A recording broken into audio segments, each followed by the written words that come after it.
ভালোবাসার মানুষকে কাছে পাওয়ার আমল, যে আমলটা করলে আপনি আপনার হারানো ভালোবাসাও ফিরে পাবেন।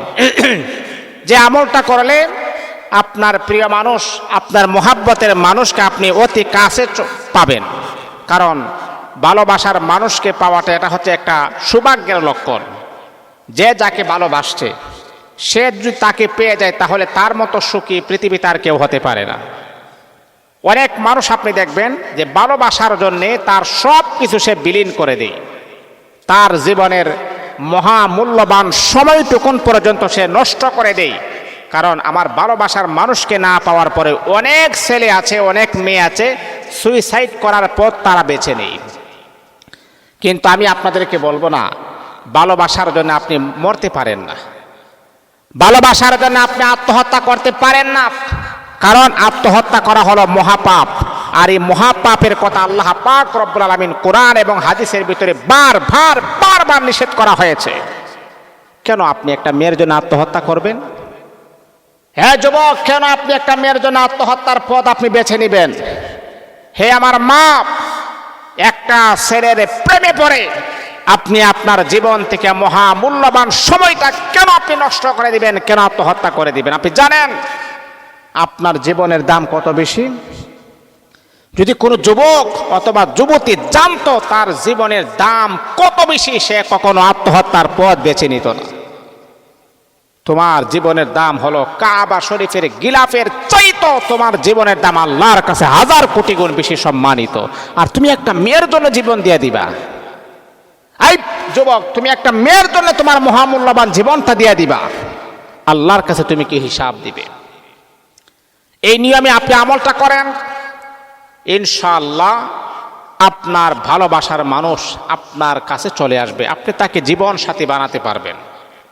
কিন্তু হারাম উদ্দেশ্য যদি আপনি করেন তাহলে এটার লাভবানের চাইতে বেশি ক্ষতিগ্রস্ত আপনি হয়ে যাবেন। হালাল উদ্দেশ্য থাকতে হবে যে না, তাকে আমি আমার লাইফ পার্টনার বানাবো, তাকে আমি আমার জীবন সাথী বানাবো, তাকে আমি আমার ভবিষ্যৎটা আমি সেটেল করব তার মাধ্যমে।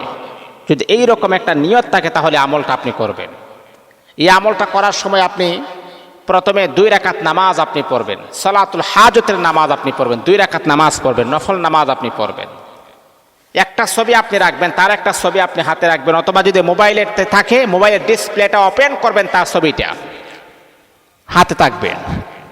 থাকার পরে এই যে একটা হাত তার বুকের মাঝে রাখবেন, আর 2টা আঙ্গুল, একটা শাহাদাত আঙ্গুলটা তার বুকের মাঝে এভাবে রাখবেন, এই যে বুকের উপরে এইভাবে রাখবেন, আর শাহাদাত আঙ্গুলটা এইভাবে রাখবেন, আর 2টা এই যে আঙ্গুল তার কপালের মাঝে, এই যে নাক এবং কপালের মাঝে এইভাবে রাখবেন। রাখার পরে আপনি পড়বেন এই দোয়াটা আপনি কমাস কম 7 বার আপনি পড়বেন। কোরআন আয়াত কদ শাগফাহা হুব্বা ইয়া ওয়াদুদু ইয়া জামিউ, একবার। কদ শাগফাহা হুব্বা ইয়া ওয়াদুদু ইয়া জামিউ, 2 বার। কদ শাগফাহা হুব্বা ইয়া ওয়াদুদু ইয়া জামিউ, 3 বার। এমন করে করে 7 বার পরে আপনি ফু দিবেন। ফু দেওয়ার আগে বলবেন, আল্লাহ, আমার ভালোবাসার প্রিয় মানুষটা যাকে আমি এত মোহাব্বত করি, ভালোবাসি, আল্লাহ ওই মানুষটাকে তুমি আমার জীবন সাথী হিসাবে কবুল করে নাও। তারপর আপনি ফু দিবেন তার ছবিতে, ইনশাআল্লাহ কয়েকদিনের ভিতরে সেটা কবুল হয়ে যাবে। আর আপনি এটাকে মন দিয়া মোহাব্বত করে আপনি 21 দিন আপনি আমলটা চালিয়ে যাবেন। 21 দিন, এর ভিতরে দেখবেন একটা রেজাল্ট আপনি পেয়ে যাবেন। আল্লাহ পাক আপনার জন্য ভালো একটা কল্যাণ আমার আল্লাহ রেখে দিবেন। আর যদি আপনি বলেন হুজুর আমি 21 দিন করার পরে তো কোনো রেজাল্ট আমি পাইছি না, কিন্তু হ্যাঁ বাবা, মনে রাখতে হবে 21 দিন করার পরেও যদি আপনি কোনো রেজাল্ট না পান তাহলে বুঝতে হবে আমার আল্লাহ তার চাইতো ভালো সুন্দরী রূপসী মেয়ে আমার আল্লাহ আপনার নসিবে দান করে দিবেন। এটা বিশ্বাস রাখতে হবে। আল্লাহ যা করে বান্দার কল্যাণের জন্য করে, আল্লাহ যা করে তোমার উপকারের জন্য আল্লাহ করে, আল্লাহ যা করে তোমার ভবিষ্যৎটা উজ্জ্বলের জন্য আমার আল্লাহ করে।